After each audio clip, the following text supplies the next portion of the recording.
नमस्कार दोस्तों, स्वागत है आपके ही YouTube चैनल दर्पण ज्ञान शैली में। मत्स्य अवतार भगवान विष्णु के प्रथम अवतार है। मछली के रूप में अवतार लेकर भगवान विष्णु ने एक ऋषि को सब प्रकार के जीव जंतु एकत्रित करने के लिए कहा और पृथ्वी पर जल में डूब रही थी। तब मत्स्य अवतार में भगवान ने उस ऋषि की नाव की रक्षा की। इसके पश्चात ब्रह्मा ने पुनः जीवन का निर्माण किया। एक दूसरी मान्यता के अनुसार एक राक्षस ने जब वेदों को चुरा लिया और उसने महासागर की अथाह गहराई में छुपा दिया, तब भगवान विष्णु ने मत्स्य रूप धारण करके वेदों को प्राप्त किया और उन्हें पुनः स्थापित किया। मत्स्य अवतार की कथा। एक बार ब्रह्मा जी की असावधानी के कारण एक बड़े दैत्य ने वेदों को चुरा लिया। उस दैत्य का नाम हयग्रीव था। वेदों को चुरा लिए जाने के कारण ज्ञान लुप्त हो रहा था।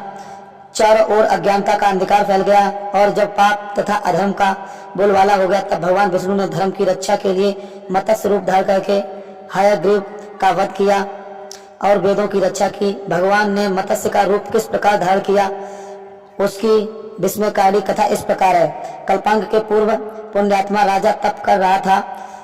राजा का नाम सत्यव्रत था। सत्यव्रत पुण्यात्मा तो था ही, बड़े उदार हृदय का भी था। प्रभात का समय था, सूर्योदय हो चुका था। सत्यव्रत कृतमाला नदी में स्नान कर रहा था। उसने स्नान करने के तत्पश्चात जब तर्पण के लिए अंजल में जल लिया, तब अंजल में जल के बाद एक छोटी सी मछली आ गई। सत्यव्रत ने मछली को नदी में जल में छोड़ दिया। मछली बोली, राजन, जल के बड़े बड़े जीव छोटे छोटे जीवों को मारकर खा रहे हैं। अवश्य ही बड़ा जीव मुझे मारकर खा जाएगा। कृपा करके मेरे प्राणों की रक्षा कीजिए। सत्यव्रत ने हृदय में दया उत्पन्न हो उठी। उसने मछली को जल में भरे हुए अपने कमंडल में डाल लिया। तभी एक आश्चर्यजनक घटना घटी। एक रात में मछली का शरीर इतना बड़ा कि कमंडल उसके रहने से लिए छोटा पड़ने लगा। दूसरे दिन मछली का सत्यव्रत से बोली, राजन, मेरे रहने के लिए कोई दूसरा स्थान ढूंढिए, क्योंकि मेरा शरीर बढ़ गया है, मुझे घूमने फिरने में बड़ा कष्ट होता है। सत्यव्रत ने मछली को कमंडल से निकालकर पानी से भरे हुए मटके में रख दिया। यहाँ पर भी मछली का शरीर रात भर में मटके में भी इतना बढ़ गया कि वह मटका भी उसे रहने के लिए छोटा पड़ गया। दूसरे दिन मछली को पुनः सत्यव्रत से बोली, राजन, मेरे रहने के लिए कहीं प्रबंध कीजिए, क्योंकि मटका भी मेरे रहने के लिए बहुत छोटा पड़ गया है। तब सत्यव्रत ने मछली को निकालकर एक सरोवर में डाल दिया, किंतु सरोवर भी मछली के लिए छोटा पड़ गया। उसके बाद सत्यव्रत ने मछली को नदी और फिर उसके बाद समुद्र में डाल दिया।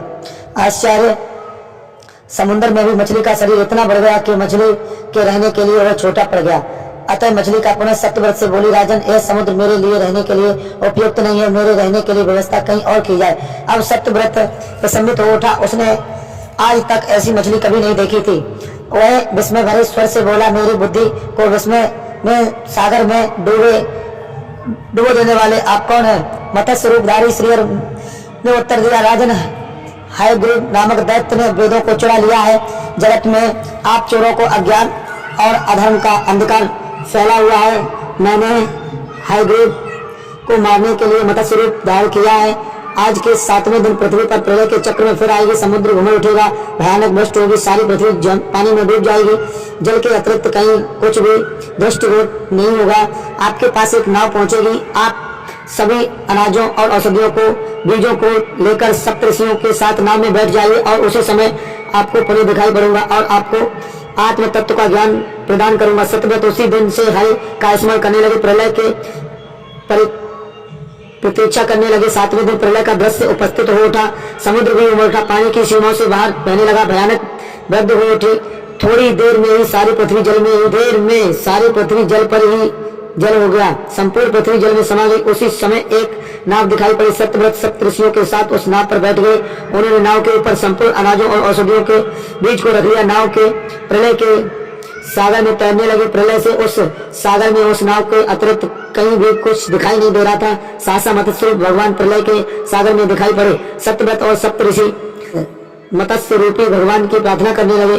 भगवान से आत्मज्ञान का पाकर सत्यव्रत का जीवन धन्य उठा। वे जीते जी ही जीवन मुक्त हो गए। प्रलय का प्रकोप शांत होने पर मत्स्य रूपी भगवान ने हयग्रीव को मार कर उससे वेद छीन लिए। भगवान ने ब्रह्मा जी को पुनः वेद दे दिए। इस प्रकार भगवान ने मत्स्य रूप धारण करके वेदों का उद्धार तो किया, साथ ही संसार के प्राणियों का भी अमित कल्याण किया। नमस्कार दोस्तों, अगर वीडियो पसंद आई तो हमारे चैनल को सब्सक्राइब करें और बेल बटन को ऑन करें ताकि आने वाली हर वीडियो का नोटिफिकेशन आपको आसानी से मिल सके। धन्यवाद दोस्तों।